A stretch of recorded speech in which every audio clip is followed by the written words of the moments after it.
from Los Angeles, I'm Jenny Taft here with Skip Bayless and Shannon Sharp. Good morning. Good morning. Good morning. How you doing, Skip? Oh, Braun had to sit back last night and watch James Harden pull away in the MVP race again. Jokic is not going anywhere either. I think James Harden, the wizard he is, He might be someone took against over Portland. a game at Portland with no help. It might be Portland, Skip, because remember the first game against Portland, 44-17. So what is it about Portland that he dislikes so Something much? happening. We are going to address Harden. We're going to talk about LeBron, possibly his timetable for return. But we begin the show with some new news surrounding Deshaun Watson, because right now, the current situation is Watson's lawyer has responded to the 16 lawsuits currently being filed against his client, releasing a statement that his law firm has, quote, strong evidence that shows one of the allegations is false, and therefore calls into question the legitimacy of the other accusations here. Their argument centers on the claim that a woman attempted to blackmail Watson in January, and that woman ended up being the third plaintiff to file a lawsuit against the Texans quarterback. So, Shannon, does the lawyer's statement make you feel differently about the mounting claims against Deshaun right now? Makes me feel differently about this claim. Skip, it would be unfair by me and for anyone. There's 16 claims. Someone says this happened. It's supposed to be they have communication saying this was consensual. She files a lawsuit, said that you give me this and I'll keep it between you and I. That's a one-off. Okay, what about the other 15? What about the other 17? Now, I'm going to need you to have 17 instances in which something like this possibly happened. Yeah. But it doesn't look good on her behalf. And Skip, and if these allegations are true, what they're alleging is that there's some form of communication between the two parties. And she was willing to do this. How miserable must your life be? How thirsty must you be that you're willing to ruin someone else's life for financial gain? What? And then that calls into question, and that's why a lot of times it's so hard for people when it comes to an athlete or a celebrity or someone of importance, Skip, for people to take it serious. Did this really happen, or is this a money grab? And that's what happens.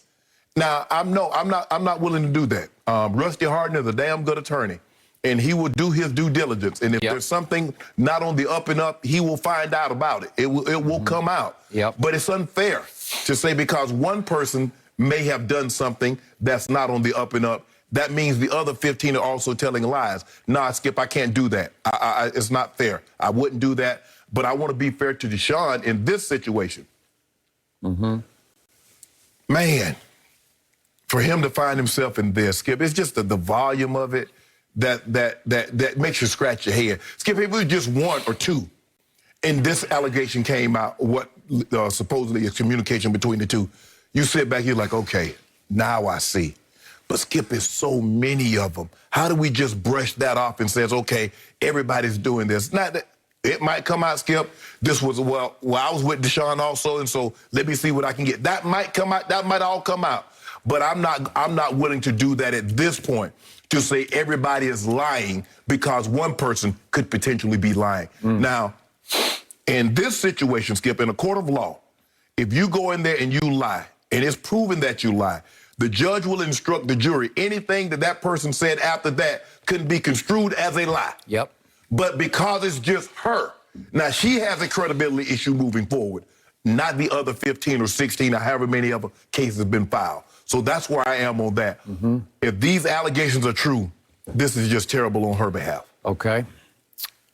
I hear everything you just said.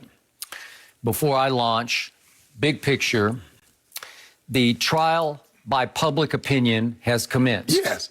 It's now in full swing and full throat, and we're going to be going back and forth, and it's going to become trial by Instagram. Right. Well, that's where it started, Skip. When he put the lawsuit out on IG, that was the public opinion the case in public opinion that he wanted. Okay. So fair is fair. Rusty Harden had his day in court, the court of public opinion, yesterday. Yes. And it was probably a good thing for Deshaun's public image that he said something. And he focused upon this one case against Deshaun, and he very likely has a strong case against that one case. Correct. That the sex involved was consensual and that she was simply in the business of seeking hush money. Right. Okay, got that. But once again, I preface everything I'm about to say with, I have no idea what happened in any of these cases, Right. nor do you, nor does anybody else, because this is the ultimate he said, she said, unless any of the women actually videotaped the massage session, right? Often these things do come down to, do you have a picture or a video, right? Ray Rice was all about the elevator video, right? Yes. Even the Tiger Woods scandal was all about a lot of surreptitious pictures that were taken of Tiger with said women, right? Even Ezekiel Elliott, I feel like he finally got suspended in largest part because of video of him on the rooftop during the St. Patty's Day parade, pulling down the woman's top. Correct. Was that not the straw that broke that camel's back, right? It did. Okay. So if there's some video that we don't know about, that could change the whole course of this whole case. Also, I want to be very clear about this, that there are no criminal charges as yet. Correct. And I'm not even sure, I don't know yet. I don't know if there's going to be enough to trigger a criminal charge. Okay. We'll find that out. In the coming days or weeks. Probably sooner than later, I'm going to guess. Okay, now I want to be very clear about this. The mere fact that they've